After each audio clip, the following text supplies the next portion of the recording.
When you know that you are queer, but your favorite drink is beer, that's gayish. You can bottom without stopping, but you can't stand going shopping, that's gayish. Oh, gayish, you're probably gayish. Well, life's just too short for narrow stereotypes, so it's gayish. We're also gayish.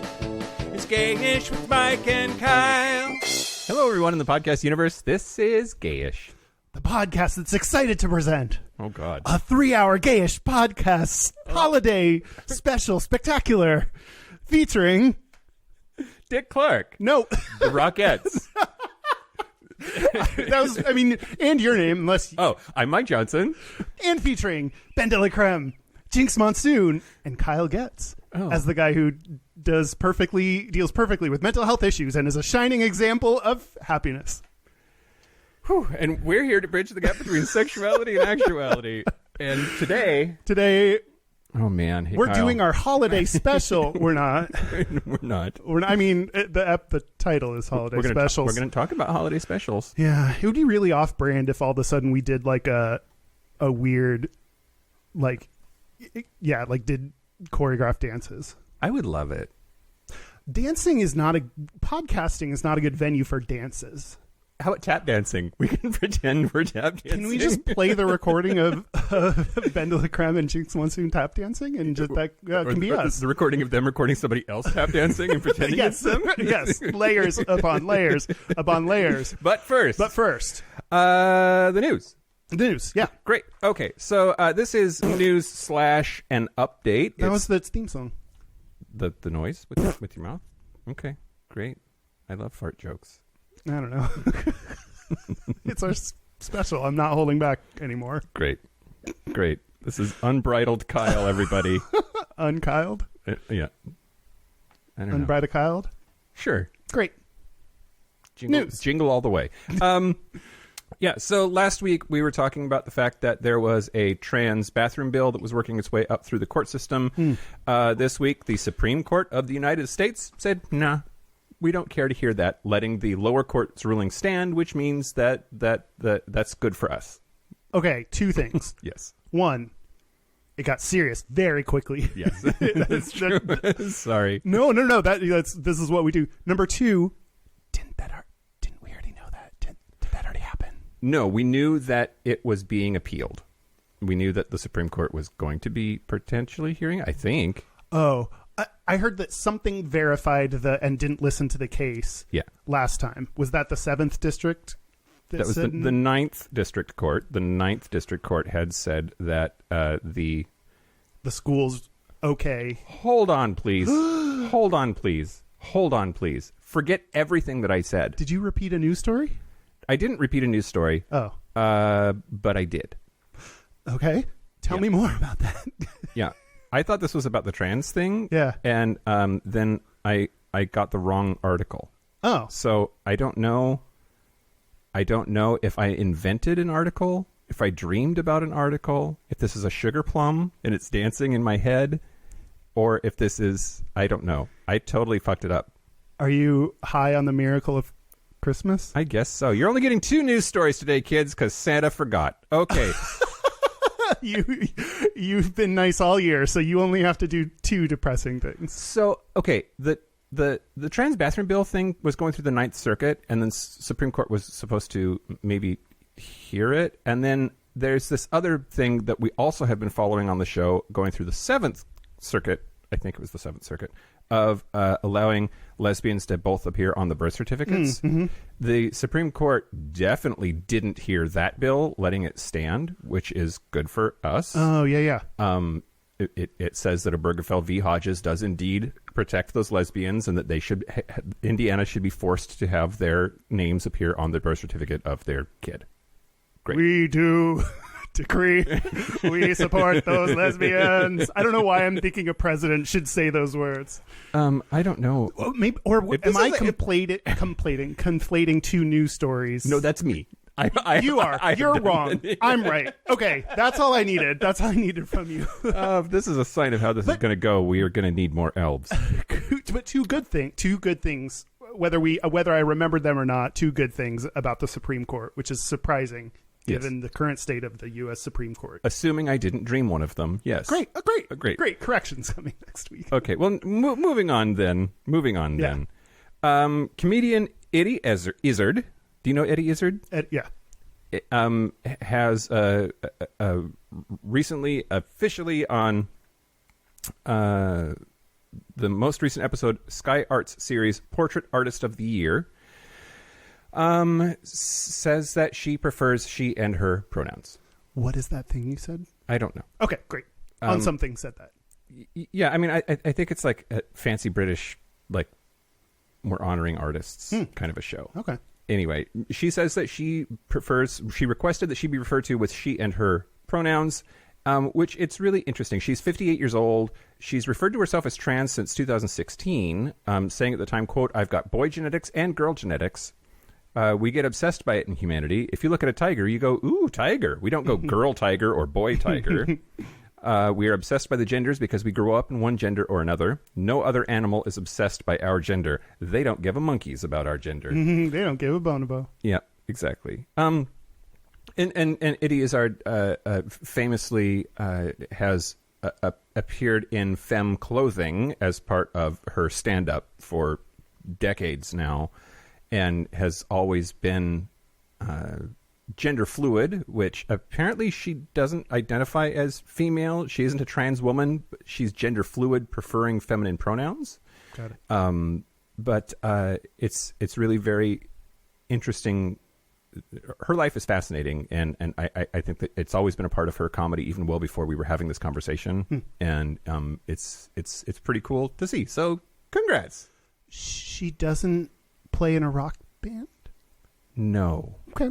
No, but that does sound like just a rocker, an aging rocker, even.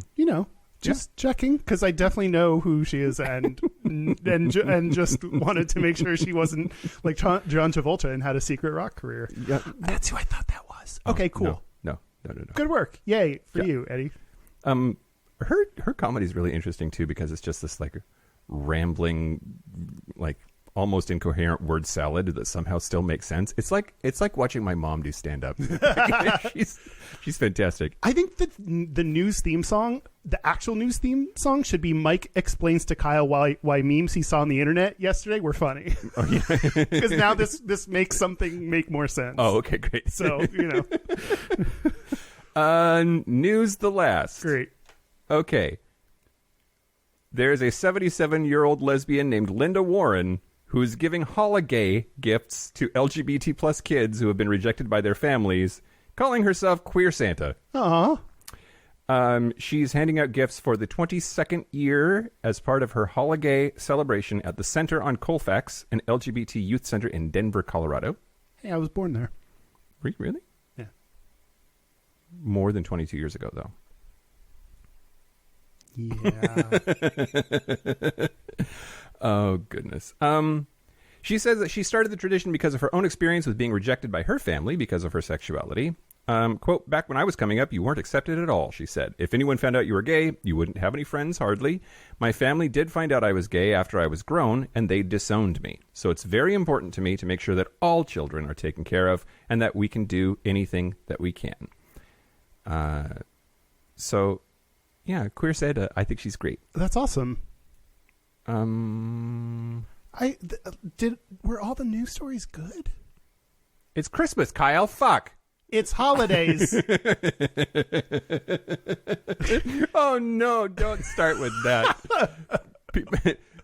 We're gonna get hate mail about that one. What? I don't know. Christmas. You can't. Putting the Jesus Christ in Christmas is what we're gonna do this year. I think. Are we? You and I? Jesus Christ.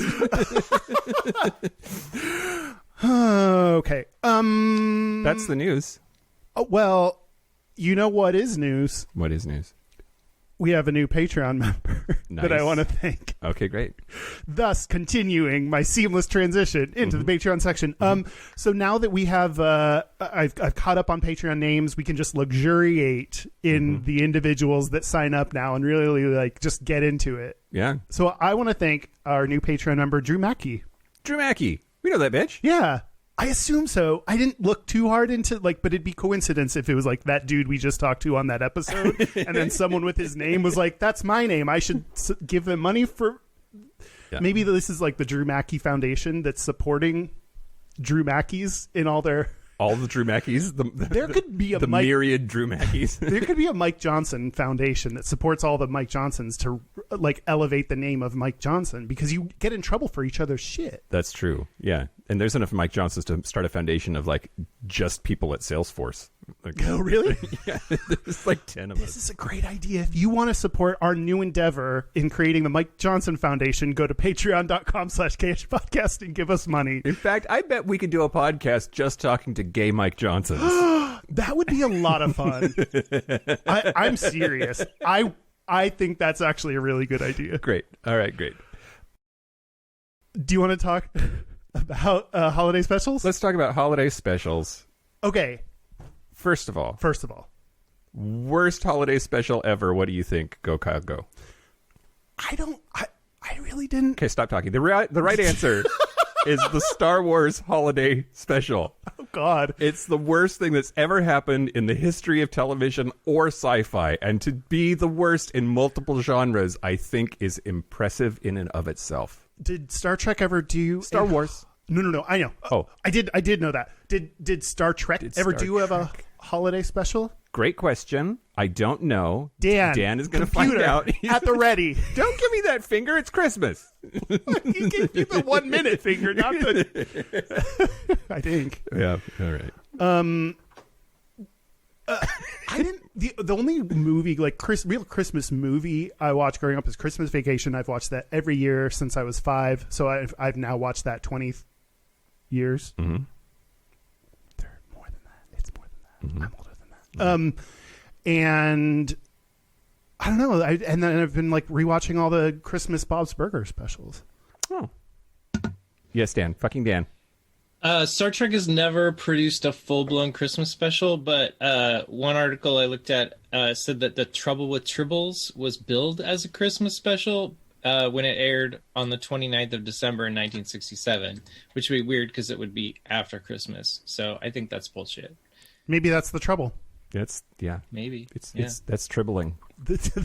Christmas tribbled into New Year's. There are various episodes like Next Generation's Devil's Due, which does kind of a Christmas Carol thing. Oh, more fart jokes. Okay. Fart jokes. Devil's Due? Devil's Due. Oh, okay. All right. Bye, Dan. Bye, Dan. Happy Hanukkah. It's going so good. Hanukkah's over. Oh. Christmas Hanukkah. Happy resolution to your Hanukkah. Happy atoning for Hanukkah. I don't know what you do at Hanukkah. Finally ran out of oil. Okay. Oh, that's right. Okay. Is the Trouble with Tribbles going to be the new? Is Die Hard is a Christmas movie? Oh. Is the Trouble with Tribbles a Christmas special? I don't know. Let's start that debate. Okay. Do you realize at the intersection that there was an H. John Benjamin triple episode of New Star Trek? He was on Star Trek? Yeah. So Bob, the voice of Bob's Burgers, is now there's the things that we've connected in the weirdest fucking way just happened. Wow, I care about something you're talking about. Yeah, I know. Yeah. We can watch it. It's a short, so it's self-contained. You don't have to know anything about it. You just watch it. Oh, nice. Yeah. Wait, can I tell you some gayta? Of course, yes. Let's do it because we're running out of time. We're going to have guests. Yes, we're going to have guests. We are going to have drag royalty. Okay, yes, drag the queeniest of queens. And so, what I wanted to look up, I thought it was very fitting to. I just thought we're having drag queens on. What is thinking about stereotypes? What is the perception that the LGBT community has about drag queens? I think we should be more worried about the perception that our LGBT listeners have about us for not watching drag. Because yes, I'm terrified by the faggots that'll be so upset at the questions we didn't ask. Yeah, sorry, we're not going to get into who smited who, or I don't know, whatever. If someone's impersonation of Jenny McCarthy was great. Yeah. Are you going to do a death drop?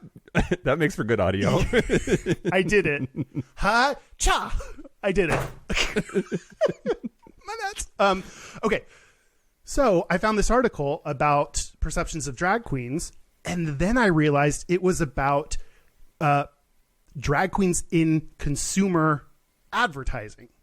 And then I was like, oh, fuck, this is annoying. It's a paper about is it good or bad to put drag queens in your images? Does it help or hurt the brand? And I got really angry. I actually looked up the people that did the report, because they're writing things like, well, some may view this as exciting, putting drag queens in advertising. Others may feel concerned about facing resistance within the mainstream media and broader consumer segments.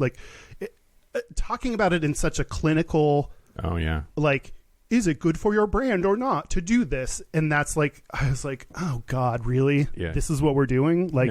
How does your brand react to the double-edged sword of inclusive advertising has acted as a barrier to many marketers? And it's yeah, let's think about all the reasons we shouldn't do this because bigots, Yeah. Well, and risk aversion has to be part of it at some business level, but also fucking stop it. But it feels shitty to read. It feels shitty to read. So this is an article called Something Seems Fishy, Mainstream Consumer Response to Drag Queen Imagery by Sarah Frankel and Sijin Ha of the University of Tennessee. It was in 2020 in the Fashion and Textiles Journal. It's interesting because they would have to have drag queens that weren't too fishy, right? Right? Oh, wait. I'm being serious. Oh, wait. What is that? What do you mean? Isn't fishy like biofemme or something? It's a drag queen term for how genuinely feminine you look compared to drag-ish. Is it really? Yeah. Let's come back to that. Okay, great. Am I making that up, Dan? I'm good. Okay, great. It's true. Okay. Oh, okay. Let's come back to that, because actually I do. Yes, let's come back to that. That's actually really interesting. Okay, great. Clearly, you guys need to do a second episode about drag. Yeah, and a third. If you didn't know that fishy was a term. I know it's a word. I've heard of the word. Okay. Then, so I was reading this. I was actually clicking on their profiles. I was I was like, oh, this is a PhD candidate. This is someone who's doing this research. I could find this person and reach out and email them. I've never felt this this is a person doing research that has an influence on our market, and I could send them a message and ask them about it and talk about it. I was like, I'm getting angry at our research study. The more I read it, what I realized was happening is this was actually an academic smackdown. Oh. So in this corner, doctorate of fishy. Yes, Doctor of Fishes. The Rhode Island School. What they actually found in this is that if you are explicit versus implicit in your advertising about this is a drag queen. Here we have a drag queen. It's a drag queen, and maybe her name is this thing, or very out there about drag queen, or just casually implicit. You know what these two words mean. Sure. So they mean that. Two other people had written studies that said, don't be explicit about it. Being implicit is the best way to do it, because you may risk alienating customers. Okay. So, Angelini and Bradley, 2010. Brangelina are Brangelina-ing out into new territory. And in 2016, both did studies that said it is better to be implicit, not explicit, in your advertising with drag queens, because bigots will dislike it and may not buy your brand. And so what this article actually proved is they are wrong, and you can be explicit about it. The people who don't like your brand, it doesn't matter if it's implicit or explicit. They don't care. Their reaction is the same. Not that it's good or bad to your ad. It's just that doesn't change anything. Yeah. So they're actually saying you can be explicit in your representation with drag queens. So it was actually a really good article that uses data in the business, from the business, it's like fighting with them in their own terms. Yeah. This is the business argument for being explicit with your LGBT. Let's disagree with these two other articles that are out there that may make you cover up your representation. And I wonder if you did the math, if like the people that you alienated and pissed off, like the Million Moth March, if the attention that they bring actually is a net positive for the brand, because they're talking about it and angry and forwarding all of these memes, and meanwhile people are like, oh, I should buy some of that because it's pissing off the right people. You know, as they state in research studies, there's lots more you could research, like exactly what you just said. They didn't have enough people to evaluate non-binary people, and they at first I was like, oh, of course you didn't, but then they announced that and said that needs to be further research. Like I just it wasn't perfect, but it did move a step forward and recognize what other data they need. Yeah. So cool. This was a gayta smackdown. This was a gayta gauntlet in the most like academic way possible, and I loved it. Yeah, I hope your cheeks are rosy because they just got slapped. Exactly. Okay, so that comes back to the name. Something seems fishy. Yeah. What I think they're talking about is these other people's data is fishy. Yeah. Here's the truth. So the fact that they then did something that also means drag queen, like that's a really smart title. It's an intentional double entendre, and I'm here for it. I know.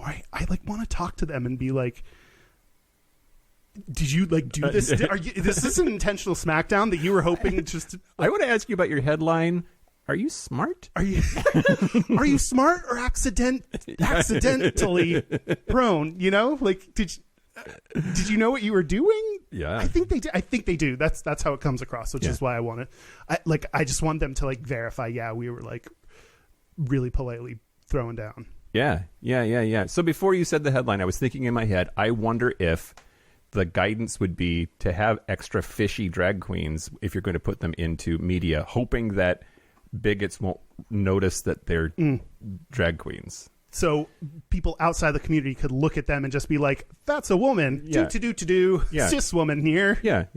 Is that a drag queen or just a girl from Wisconsin? I'm not sure. Or did she accidentally do a little bit too much makeup? And that's just like how she looks a little bit. Yeah. Grandma put just on too much makeup. Sometimes it's fine. One of the Real Housewives. Yeah.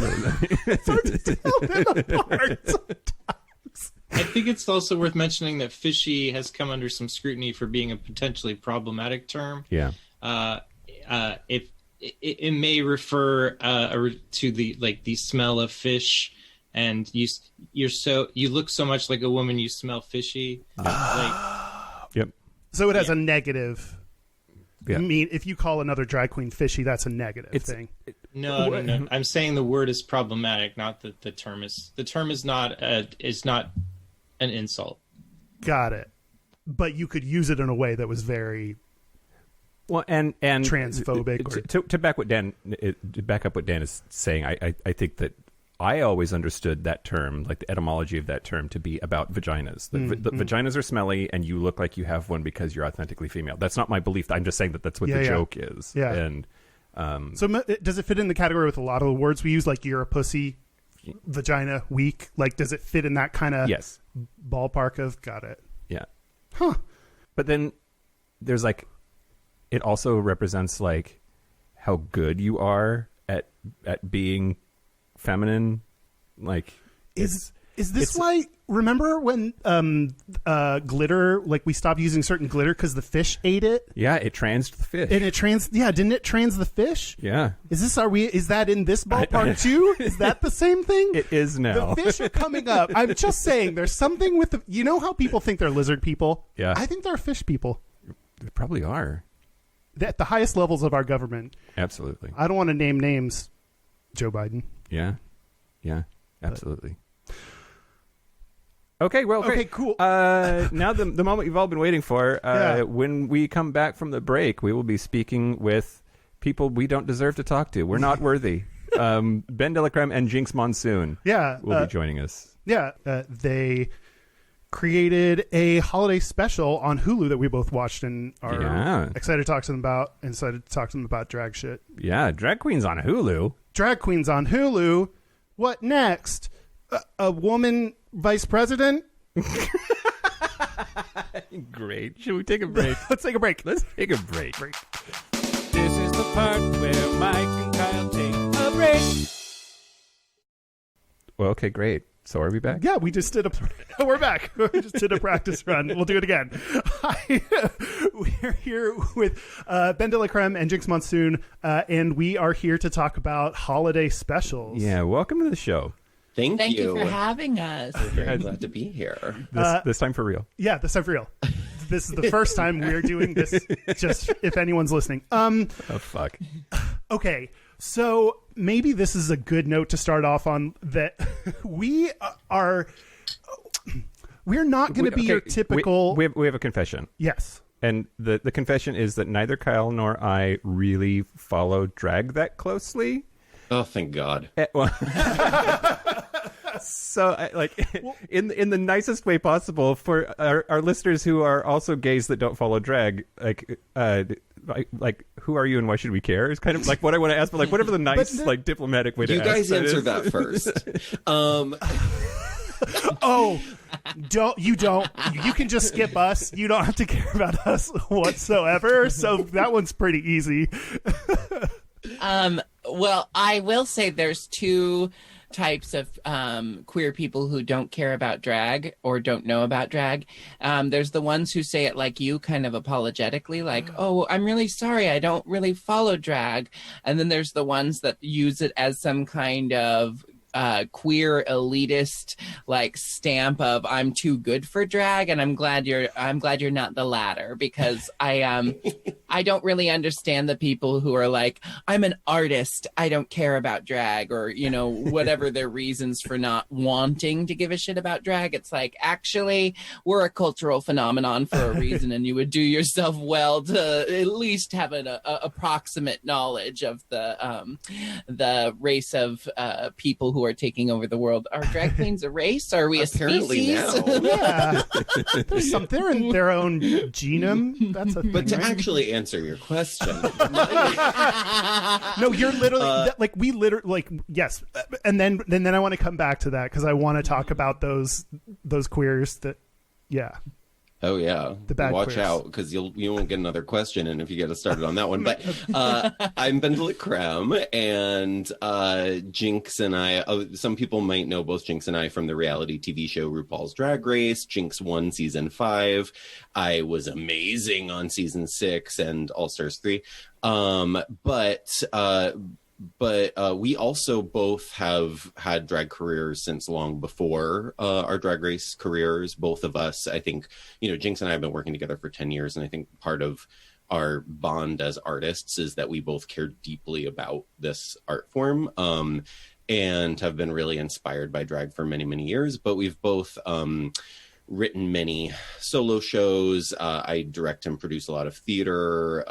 We both sort of get to travel the world with our art form. We both performed internationally and done solo work off Broadway. And we just came out with our new film, the Jinkx and Dela Holiday Special, which is our first film co-writing credit, my first direction and production credit, and it was just picked up by Hulu, which is very exciting. Yeah, Mike and I both watched it on Hulu, and so that is, I mean, you're on Hulu twice now, right? You're on the other.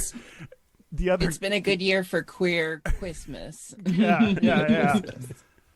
And you're both Seattle queens, right? Am I making that up? Dela and I met in Seattle. We both started drag elsewhere, but we both have talked about how Seattle is where we really locked into the type of drag performers we want and choose to be. Because we're both drag performers. In addition to being writers, I have a career in musical theater and in straight theater is what it's called when it's not musical. Go figure. Even when she's in it. We're both recording artists at this point. We both have music out there. So we have a multitude of artistic talents, and we choose to explore them as drag queens. Yeah. So it's like we're writers, we're performers, we're entertainers, comedians, musicians, and we filter it all through our drag personas, which we created. Yeah. So for the uninitiated, that's a hard word. For the uninitiated, Good for you. Smartest word all episode. Thank you. What is different or unique about Seattle drag compared to elsewhere? Because for me, on the outside looking in, it might be like it's all just drag. It's just one big thing, but that's not true. So what is it about Seattle that's unique or different to you? Well, drag is very regional, like any art form, and it can be affected greatly by the region it's in.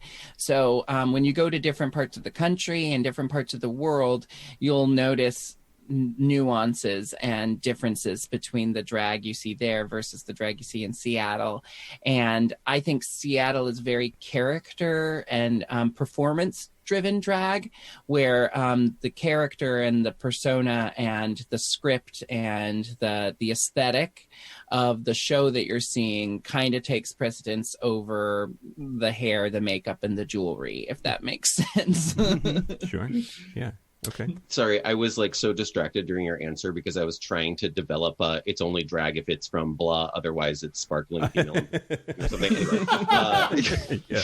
I get the you. region thing really led me down a path in my mind, but it led to nothing. But yeah, no, I see where you're going.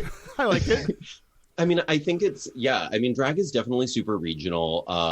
Less so now because of how sort of widespread it is and how much access people have to it. But I think, one thing is that Jinkx and I think both are very attached to that. I won't keep speaking for Jinkx. I am very attached to to a lot of the drag that has really existed over many decades and centuries, really. I mean, it's a art form that has been in the world for a very long time and had, big resurgences into the public eye, and then it sort of goes back to an underground thing, and it sort of happens in waves. I think some of the coolest drag PS happens while it's underground, but the drag PS. Yeah. What's that? Postscript, a lot of the best drag happens while it's underground. PS. I thought drag PS was a thing I didn't know about. You know how all of us send letters in the mail and we put postscripts on them. In the intro, we had to talk about that fishy is a term that's a drag term also. So we're at basic vocab levels. Power show? Is that the drag version of a power bottom? Let's not get into fishy yet because it's deeply misogynist and problematic.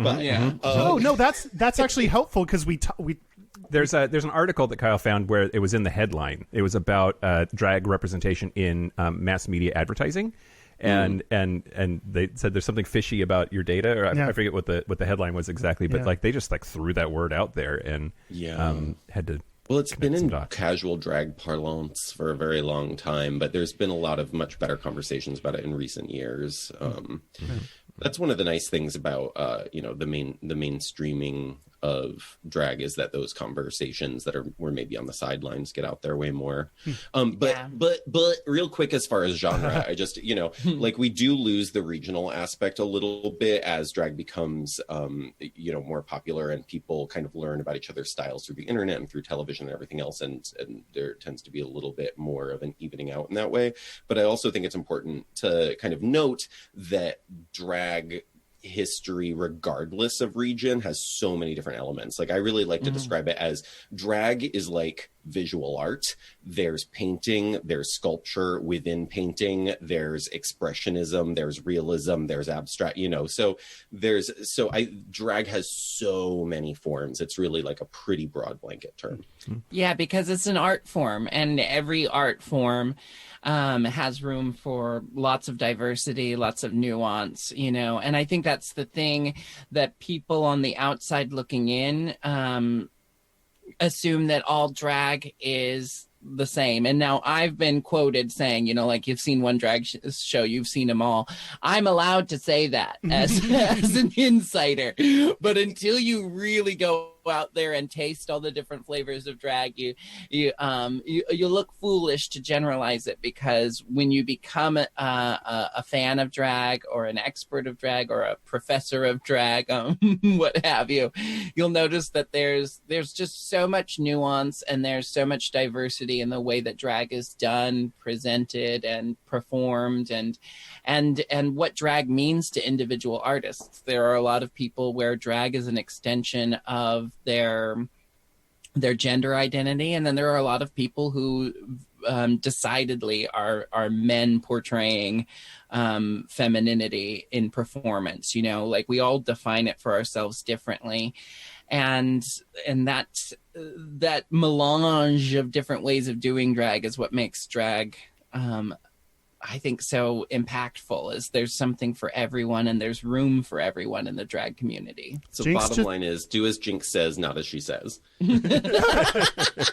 Great. Well, Jinkx just beat you out for biggest, most intelligent word. Well, so melange is a word. It's a French word, Kyle. It means I don't the need to know mixture the of- definition. I just knew it was. I didn't know the definition, and I kind of knew the definition of the word you said. Great. So We're going to keep upping the dollar amount on these words Yeah. as we go through the... I'm gonna pretend like I know them from here on out. Okay. I honestly think that feeds well into going back into what you're talking about of the two types of people, because we talk about these things a lot. Like, just because you don't like a certain thing in gay or queer culture is okay. Like, it is okay to not be into a certain thing, and that doesn't make you a bad gay or a bad queer. But what makes you a bad gay or a bad queer is if, like you're saying, there's a category of people that look down on drag or think they're better than it or think it's too femme or like whatever thing they think it's too much of or what have you. So I'm curious to know, how often do you get those two categories of people? Meaning, does everyone already know who you are in the queer world, or are there still people you encounter that don't? And when they don't know you, are people shitty to you? I've experienced a lot of different moments. What I'll say about it is, you said it really well. It's like, you know, the queer community, the LGBTQ plus community, has this tendency sometimes to say it's a community that embraces all of its members, and then also like cast a lot of judgment on certain members of the community. And I think we see it most in like kink shaming. We see it when inclusion for differently abled people isn't considered. You know, I see so many pockets of the gay community that are like really forward thinking and make sure that everyone is invited and everyone is represented. I also grew up in Portland, Oregon, you know, like, so I had a very blessed experience in the queer community, like coming out at age 13 or 14. When I started going to drag shows, there was almost always an ASL interpreter there. You know, there was accessibility for differently abled people was always, you know, thought about. And then you travel around the world and you notice that like that's not necessarily across the board for queer communities everywhere. So it's kind of frustrating to be a community that says like, you know, give us your poor, your tired, your huddled masses, and then kind of forgets how to do that. If that makes sense. Yeah. I think in terms of like my experience with people who sort of like know us or don't know us is I like, depending on the situation, I oftentimes prefer people who come in with no preconceived notions. You know what I mean? Like, it's like audience members. Hi. Some of my favorite audience members are the audience members who get dragged in by their friends, because especially the people who know us from Drag Race have this, like, a lot of Drag Race fans are wonderful, wonderful fans. And then there are fans that are fans of the show more than they're fans of the people. And they want to like come to your show and like yell out Rue's catchphrases or whatever. But they will inevitably drag somebody there who's like, oh, I hate drag. And then they see what we do and they're like, oh, this is theater, this is art. And they wind up being some of our best audience members. And I actually love that. And in terms of people being mean, actually, the only people who are mean are the people who want to pretend they don't know. There's so many bitchy queens who come up and they're like, oh, hi, I know you, but I don't watch Drag Race. And it's like, what? Yeah. And then I would say that, then there's you'll experience this in almost any art form, any realm of art, but there are people who act elitist, and I've encountered some queer performance artists, queer comedians and queer actors, who kind of just disregard and ignore drag queens outright, like some of it is just me being petty, but like I'll be like really into a queer comedian who's on the rise, and I follow them on Instagram, and then I notice that they like don't follow a single drag queen, and like when people ask them what they think about drag, they go, oh, it's just it's not really for me. What I do is real comedy, or what I do is real art. And there's been this like throughout my life, I've just noticed, and I can't pinpoint all the places I've seen it, but there's just this assumption that drag is somehow less of an art form than other art forms because of the campy, over the top nature of drag, or there are drag queens out there who are doing fart jokes and dick jokes and stuff without any like real artistic intent behind it. But you can say the same thing about comedians. You can say the same thing about anything. You can't judge an entire community by its like lowest common denominator. Yeah, because we do fart jokes and dick jokes with commentary and meaning behind them. With almost too much commentary and meaning behind them. That is honestly something I've struggled with on the show. Of my dad has started to listen to this, which is horrifying. Wow. But like he'll be like, oh, sometimes you like make a joke, and that I think that's just cheap and takes away from like. I think there are people out there that would dismiss something. Suck a dick, Dad.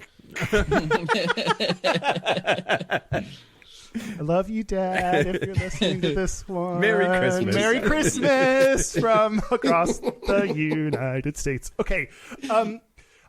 Something that I'm curious about, Jinkx, specifically, looking at your Wikipedia, I don't know how much this is you or just being there. It does not list you as a drag queen. It lists you as a drag performer. And I know I saw you're non-binary, so I was curious if that was intentional or if that's just coincidence, like how you feel about the term drag queen.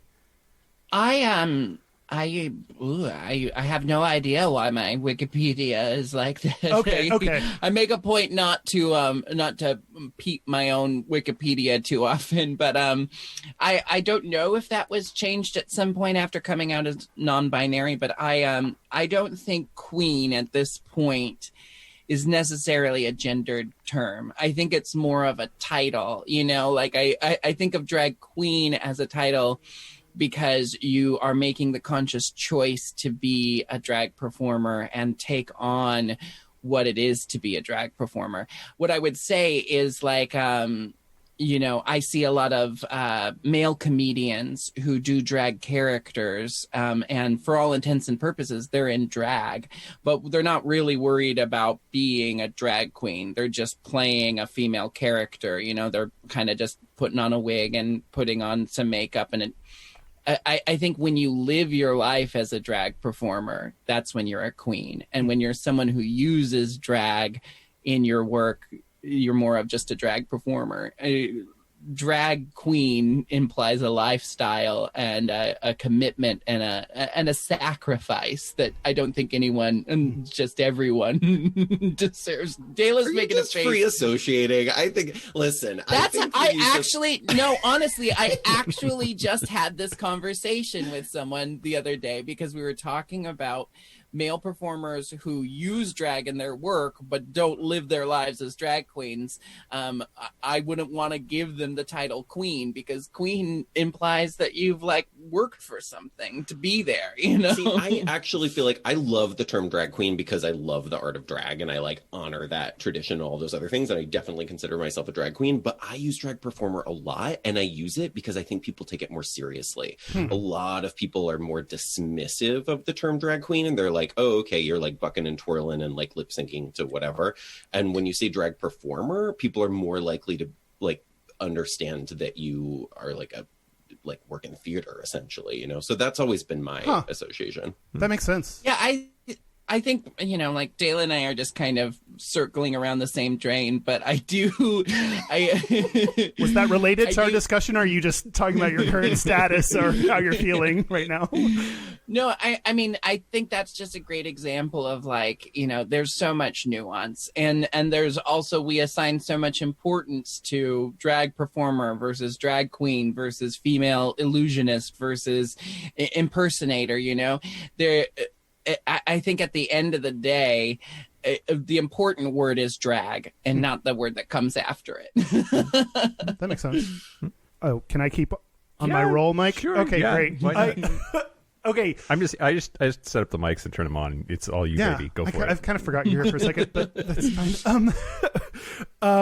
Ben, for you, I read again. I'm not sure. Like in your Wikipedia article, I read that you have talked about dealing with depression. So is that something I can ask about? Yeah, please go for it. Let's get sad. Yeah, that's what Trigger her.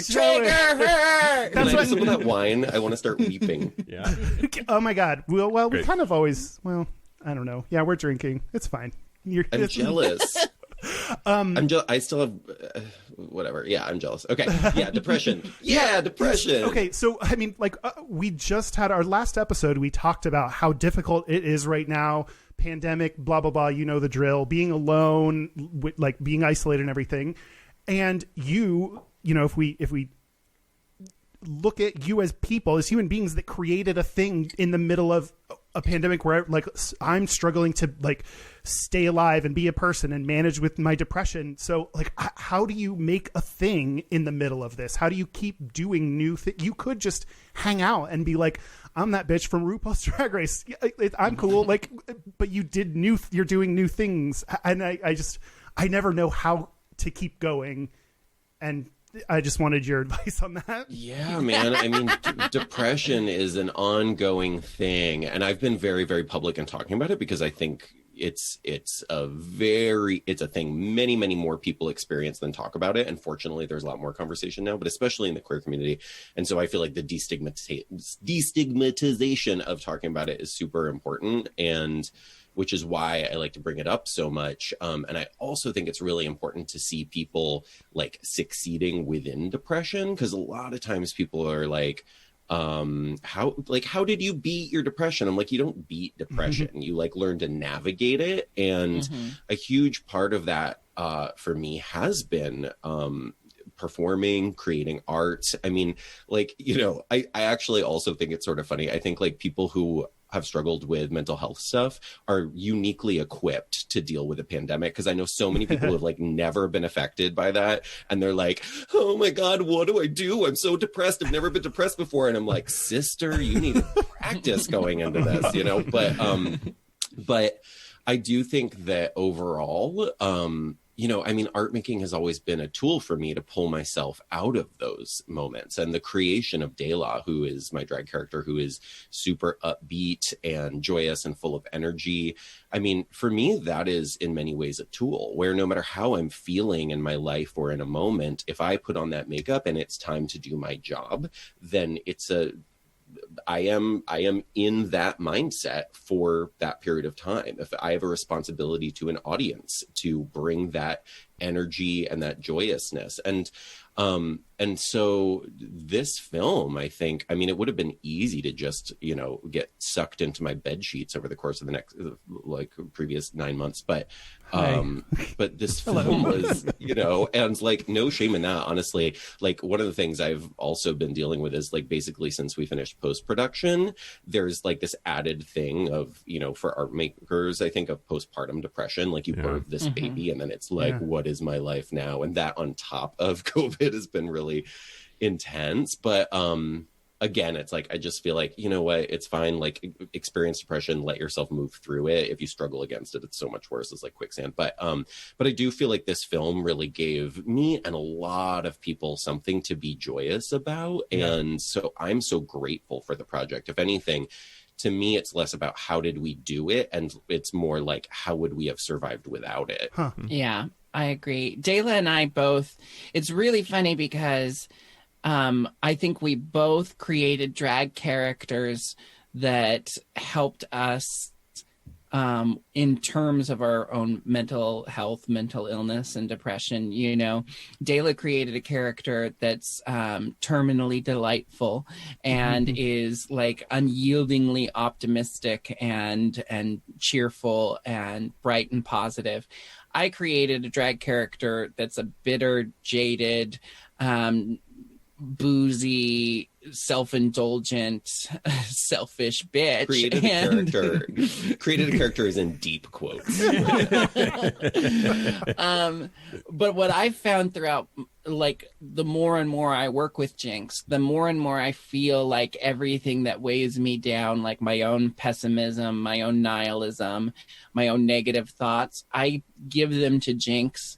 Jinkx performs them on stage, and then I don't carry them with me in my life. You know, if I have a lot to say on a subject and it makes me angry, I can filter it through Jinkx, turn it into something funny and something enjoyable to watch, fingers crossed, and then I don't carry it around with me every day. You know, I'm able to get all my demons out through Jinkx so that they don't plague me in my day-to-day life. And in that way, Jinkx helps me with my own depression and anxiety and things that I deal with daily. That's beautiful.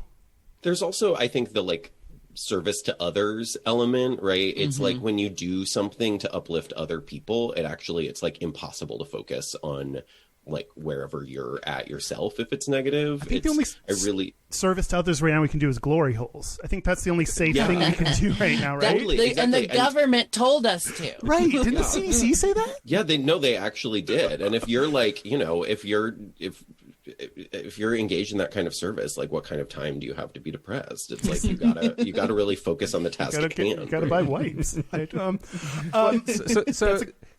Speaking of the film, we both talk about that as a sort of escape from depression or something that help you survive. Why a holiday special? And I'm also interested in like what your inspirations were, because there's a lot about the film that felt familiar because you're drawing from a lot of past tropes of what holiday specials are. So let's start with the easy part though of why a holiday special. When Dela and I very first started working together, like 10 years ago, it was on a holiday show that Dela was producing. And I just wanted my next step forward in Seattle drag. You know, like I didn't know going into it, it was going to profoundly change the way I look at holidays and the way I look at art making.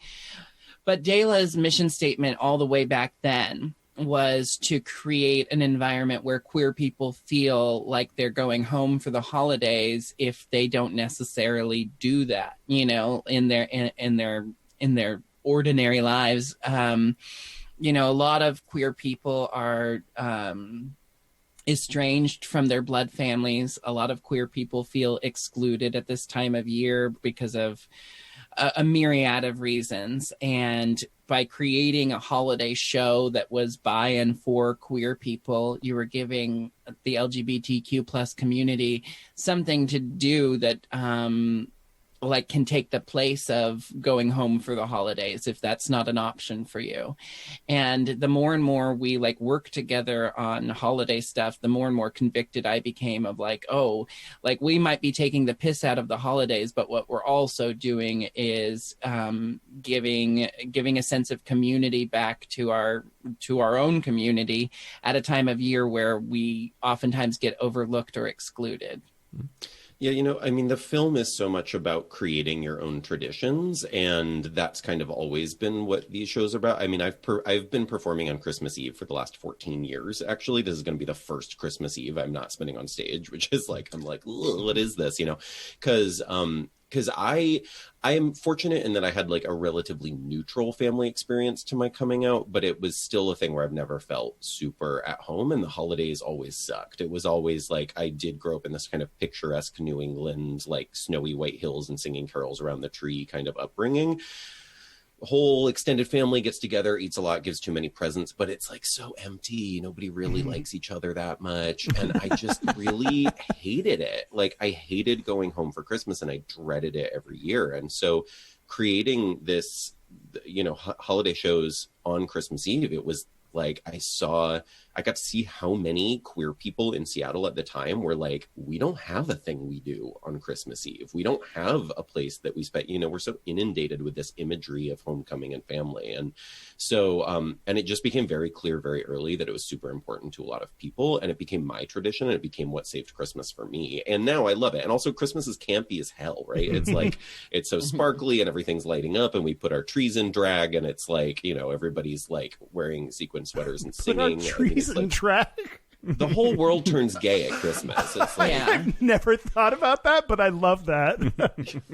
It's this amazing duality of like the queerness that is inherent in Christmas, like the drag elements in Christmas that that the straight community participate in and never even give a thought to, versus the like the kind of 1950s return to normalcy narrative that is pushed on us at Christmas time. Like Christmas time is a time for big, happy, straight white families to get together and sing Bing Crosby songs, and and no one has any flaws or ills at this time of year because it's Christmas time and we all live in the 1950s again. Yeah. Mm-hmm.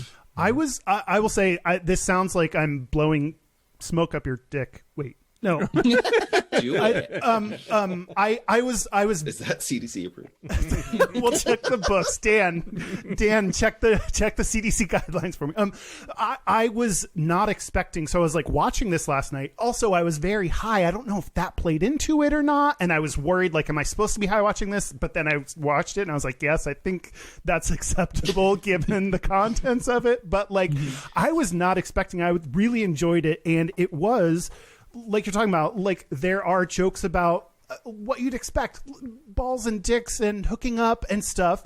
And also like making a statement about what Christmas is, what the holidays are, how we celebrate, how people have weaponized Christmas. Like you're talking about, like I did not expect it to be so like deep, direct, but deep in a way that was like, you knew what you were doing. You knew exactly what you were saying when you were putting it out there. And it's kind of the Christmas special I needed right now to be like, I know what's going on, but I also don't want to sit here and talk to you about in these difficult times. We work, I don't know. It like, I'm curious how you just balanced like farts, pandemic, deep discussions about religion and Christianity. Like, I don't know. How did you manage all that?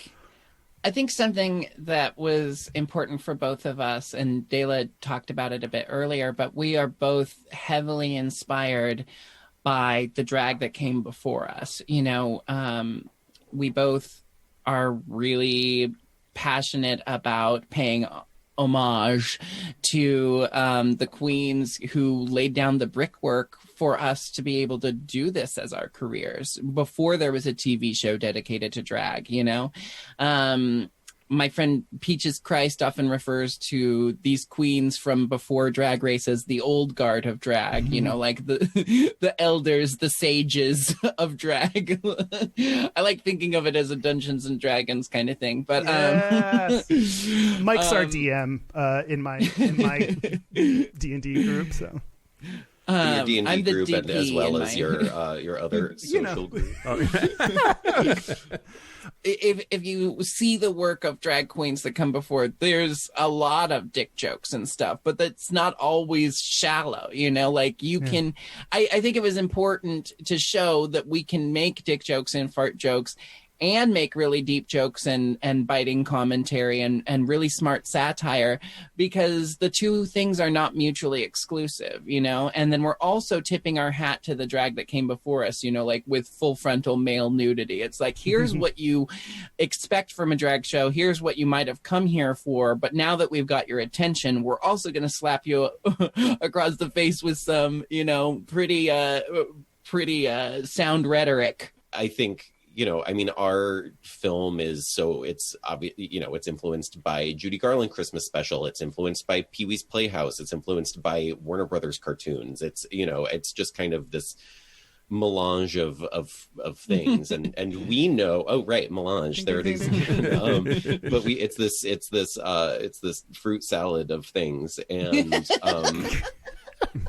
and I don't know, I love camp because I do feel like those dick jokes are the little breadcrumbs that you lead people down the path, and then you can bring them places that they don't expect. And I think that kind of 1-2 punch blind side is one of my favorite things about making this kind of work.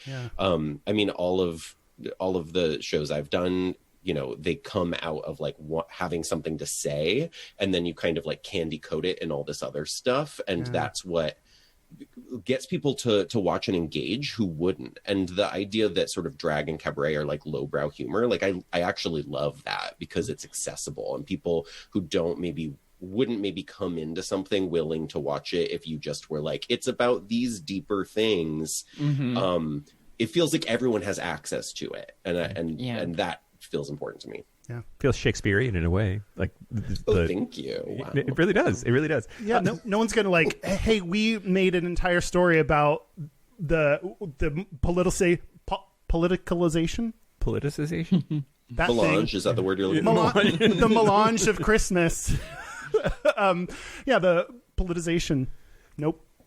So we have to take a break here pretty soon, but before we do, I do want to ask you, just cold off the cuff or whatever, favorite holiday special as a kid. Did you have one, and what was it?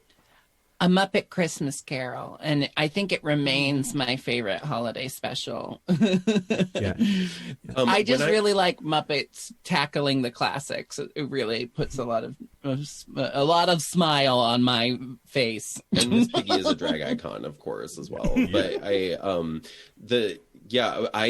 grew up loving Mickey's Christmas Carol, but that aside, it was like the moment that I discovered the Pee-wee's Playhouse holiday special, it's like that blew my mind forever. It is one of the most incredible pieces of art that has ever graced the screen, and anybody who hasn't seen it needs to. It's wild. Yeah. And super gay. Super gay. Huh. And your show has a lot of visual elements that pull from Pee-wee's whole thing, and I didn't notice it until you said so, and then I'm like, oh yeah, it's for sure in Paul there. Rubens is one of my favorite drag performers. I mean, Pee-wee is a drag character. He's a male drag character, but it's that kind of like over the top high camp character work, and I love it. He's a big melange of just performance. And see, he's a drag performer, but not necessarily a drag queen. Oh my God, brought it all back. Well, we've learned so much. I've learned so much. Yeah. Well, I forgot to say politicization. Politicization. Yeah. Okay. I'm there. Do you want to work on it? We'll get it in post. Do you want to work on it while we take a break? Yes, let's take a break. Let's take a break. Break. This is the part where Mike and Kyle take a break. So are we back? Yes, we're back. We're back. We're going to do our Gayest and Straightest. We're going to do our Gayest and Straightest, but first, BenDeLaCreme and Jinkx Monsoon, where can people find out about you, your stuff, your projects, your lives? Tell us all the things. Yeah, well, you can follow me on all social media across platforms at BenDeLaCreme, BenDeLaCreme. But you can find the Jinkx and Dela holiday special on Hulu, of course, within the U.S. And within the U.S. and outside of the U.S. at JinxandDela.com. Jinkx is spelled Jinkx because she likes to make it difficult for everybody. And I paid extra for the K, and you have to use it. So if you go to JinxandDela.com, you can both buy and rent the Jinkx and Dela holiday special, and that's available worldwide. The soundtrack is available on Spotify, iTunes, wherever you get your music, and you can also get a variety of festive and anti-festive Jinkx and Dela merch at JinxandDela.com. Yeah. And we both are on Cameo, thanks to the pandemic. We've both made the swift transition to being digital artists, and that involves sending you birthday messages on request at Cameo.com. That's awesome. Something I didn't mention about the holiday special is it really, given your theater background and what you've done in theater, it felt like as much as I can go to the theater nowadays. So I really appreciated that. I should also say that to everyone should check it out. All right. Gayest and Straightest? Oh, we're skipping our part? What's our part? Our website is We have gayishpodcast.com. contact information. You can contact us too, I think. We are on lots of social media at Gayish Podcast. Our hotline, you can send us text messages or leave us voicemails, is 5855-GAYISH. That's 585-542-9474. Standard rates apply. Our email is gayishpodcast@gmail.com. And our physical mailing address is Post Office Box 19882, Seattle, Washington, 98109. A couple of programming notes. We were on Best Gay Life, which came out I was yesterday. just skipping over all of this. I know. Okay, great. It's a good thing I have notes, Kyle. We were on Best Gay Life, which is a podcast out of the UK. It came out yesterday. I was really distracted by how attractive they were when we were talking to them. And then also everybody Why should are you remember... not saying that now? Because it's about the quality of the content, not the physical appearance. So we're having on December 31st, we're doing our Gayish New Year's Cock and Eve UK edition. We will start at 3 p.m. Pacific time, which is 11 p.m. in the United Kingdom, so that we can count down to midnight with everybody. And there will be a Zoom happy hour / after party directly after that. Look for details on our social media. Yeah, and UK, if you don't show up, then we will never do anything for you ever again. That's right. So go ahead and RSVP and show up, because we'd love to talk to you and have you listen to us quietly while we do it. Because that's what a podcast is. Now it's time for our Gayest and Straightest. Okay, and we'll start with Kyle because you were so ready. I was ready. Yes. Okay. Mine are a little bit serious. Okay. So my straightest thing, I try not to use the same things over and over, but I'm working on painting my nails. I have just started doing it, and I am really bad at it, even though I've been doing it for a little bit now. And I've found someone sent me this like tool that's like a longer, like kind of, it's not the regular paint thing that comes in it. It's like a longer, almost like a paintbrush, but like for your nails, like specifically. And I tried using that. It was supposed to be easier. It was a mess. I looked like a toddler who had just finished finger painting. It didn't work. I did worse than I would have. So being shitty at painting my fingernails you got is more my straightest thing. You got more on your toenails than... I got more on my couch than... The gayest thing is I usually don't... I'm tall and wide and usually don't have to don't even think about being out late at night or safety. I just don't have to think about that, which I'm very fortunate about. Last night I was out at 2 a.m. walking my dog, and there was a car that pulled up and slowed down beside me. It was very creepy, and it's obviously I'm very fortunate to usually not have to worry about that, but that, oh shit, am I safe right now? Having that feeling felt like gay fear that I took over me. Am I presently being hate crimed? Or am I? Yeah, is this? Well, it's one of those things. This could be nothing. This could be a random car, but then it's but it could be something. Yeah. So that's my heavy. Well, the gayest thing about me this week is for sure watching the BenDeLaCreme and Jinkx Monsoon holiday Christmas special because... oh, right. Sorry. I changed mine to that. Yes. Too late. And how distracting the naked guy was from, I definitely wanted to take a pause. Anyway, and then... Did you? What? No, I didn't. Did you jerk it? I might. Did you jerk it to him? Well, yes, but that was afterwards. Okay, and then the straightest thing about me this week was doing my own work in the guest bathroom here. Now that my roommate has moved out, I worked on some stuff, but I had to put new towel hanger things. So anytime I get on my power drill, I'm like, yeah, straight bro. Yep. But yeah. I'm impressed. Yeah. Let's see. Just because you're on the left, BenDeLaCreme, your gayest or straightest. Hit us. Well, I feel like gayest is a little moot. I feel like it's that's the gayest is the baseline for everything. I mean, I guess the gayest thing I'm doing is an in-home press junket for the drag movie that I directed. But straightest is probably, I mean, my partner who I live with is definitely makes me feel like I have a lot of much more heterosexual qualities than I realized I did, because I'm super type A about art making, but I am like disgusting at home, and he's super type A about the house. So it's like I really, especially in quarantine, get my attention brought back a lot to how many dishes I have not done, or how I loaded the dishwasher wrong, which I like didn't even know was a thing. And like, you know, that sometimes there's like a drop of pee in front of the toilet. Or...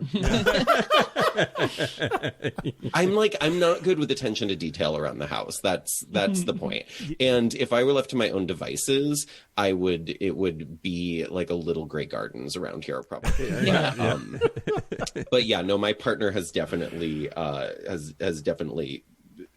show like, yes, that's it's come to my attention Held a strongly mirror in the last few months. Yeah. General tidiness is definitely like a straight guy not good at thing. Yeah. So, Jinkx Monsoon, how about you? I'm going to give you a freebie because I'm going to give you the gayest, straightest, and queerest because I decidedly identify as queer, being a gender non-binary person who my expression isn't limited to my genitalia. Your politicized genitalia. Hey, now It's a melange. that's a melange of insults that I'm hearing about me. So I would say the gayest thing about me is or especially this week, is the way that me and my partner address and talk to my cat. And the way that we interact with my cat is very much like a gay couple who adopted a baby, but the baby is a cat. Sure. And I'd say the queerest thing about me in general is the underwear that I wear. I wear high-waisted, bandless underwear. It's like very sheer, high-waisted underwear, so you can't see panty lines. It's like my what leggings. Midwestern moms wear to chaperone prom. Absolutely, yeah. And a big part of it is just that I don't like the band cutting into my like hips, because I wear almost all my pants up at my like belly button, my quote unquote true waist, in fashion terms, and all my pants are just black leggings. So, and then the straightest thing about me always is my obsession with video games and the way I play video games, because I'll be playing Overwatch and someone will kill me and I'll be like, God damn it! But the question is, are you always like a buxom female character in? Yeah. Well, Yeah, I mean, yeah. my character's not buxom, but she is. She's clearly lesbian, and she's styled after Bowie. Her name's Moira. Anyway, that's all. It's making it sound my straightest thing is actually still quite gay, but I love a twofer. I love when the gayest and straightest thing are the same thing, and they're just a mixture. And yeah, you sounded like a Twitch something when you were just screaming. Is that a thing that happens sure. for straight people? yeah, kids like Twitches. Great, cool. Well, that's it. BenDeLaCreme and Jinkx Monsoon, thank you for being with us today. We really appreciate it. Thank Thank you. you for It was having us. fun. And because it was a bit on your holiday special, Jinkx Monsoon and BenDeLaCreme, thank you for being on. What? I reversed the names because they reversed the names. Oh, I get it. That was good. Oh. It's fine. I'll be here drinking my wine all week. That was fitting. I would like to thank the Gap Bridgers that support us, Scanders, Cian, the rest of the bunch. You said you would do this. But Jerome York. And Keith Seller. Yeah. Thank you so much. I heard Dan almost chime in there, but I got it just in time. Thank you so much for everyone that supports us. And thanks for listening. Yeah, thanks for listening. From the Cian Hazen studio, I'm Mike Johnson. I'm Kyle Getz. Until next week, be butch, be fabulous, be you. See you next week. Will you tell me what melange means after this? Yes. Okay, cool. Great.